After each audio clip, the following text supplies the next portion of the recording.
with humanity by 15 points regularly than people without a religious affiliation, researchers found this year.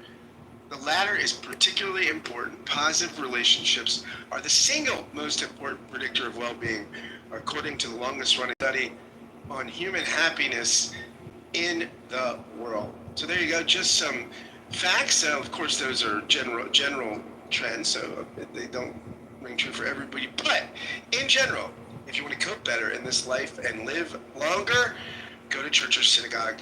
If you want worse outcomes, don't. There you go, just from empirical research. Thank you, and let's. Yes, sir.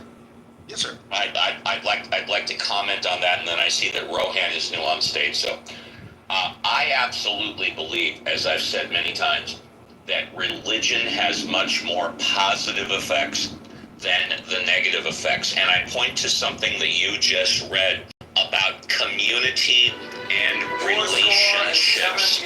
Believing in God, believing in a higher power is certainly important.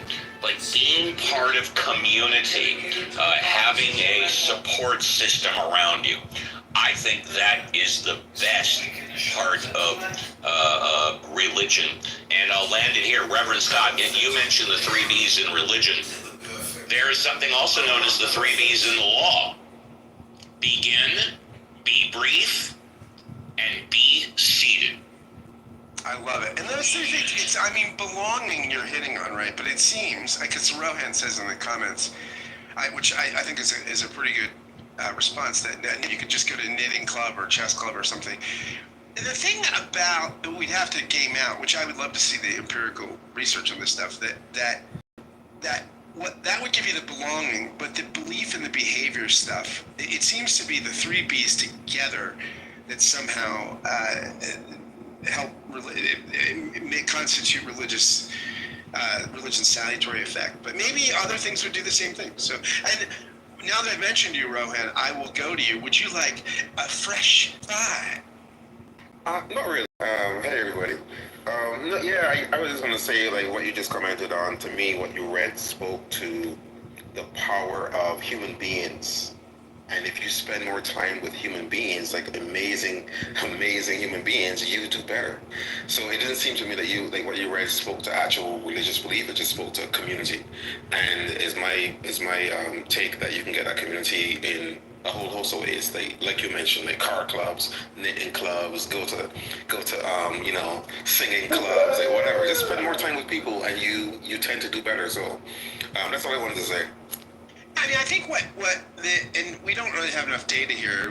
It would be interesting to have different research done, or better research, or more specific research on these questions, right? Because what we're assuming is that the religious people are all in community, and the atheists or the non-religious or the nuns are disconnected from social outlets and social connections, so that may not be the case, though, right? I mean, it may be that the atheists or the non-religious folks, the folks that are doing things like going to the local bar, going to knitting clubs, going to ultimate frisbee games, and still score lower on these things. Or it may not be. That we'd want probably some kind of control group kind of situation where we could look at people that were just as socially connected and in religion or not in religion as those who are. And also, it doesn't seem to account also for, we want to look at people that claim religious belief but don't go to church or synagogue. That's another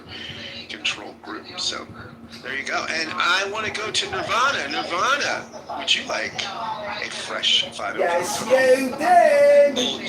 Yes, you did. I totally agree with your assertion of the quotation.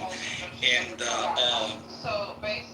although I think in the scientific world, they might kind of arguing whether that's a causation or correlation, but I think that's anything that works, and I think that's the most important.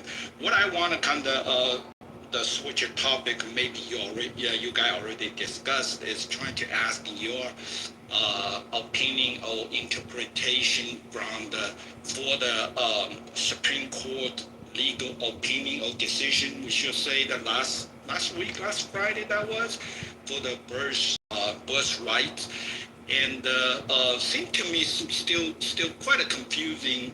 Especially, I trying to understand the implication not only on the birthright itself as well as for the future executive order. And I'm not sure if Beck has talked about. Nirvana, we did talk about that pretty extensively, so I want to say thanks for the question. And you can go, the show is on replays, and if you go back, we had a pretty extensive conversation about it. So I'm not going to rehearse that at this point, but check out the replays because there were some great conversation about it. George, welcome to the stage, and would you like a fresh five to talk about whatever's on your mind? Hey, sorry, I'm a little distracted, but yeah, I think religion is I think you can explain every religion in its way and to cope with people, but I do believe that the wisdom of the Torah is like the best thing. I've been a teacher for 7 years, and we don't really give kids like any moral instruction almost, basically, because there's no like framework for what's right and wrong.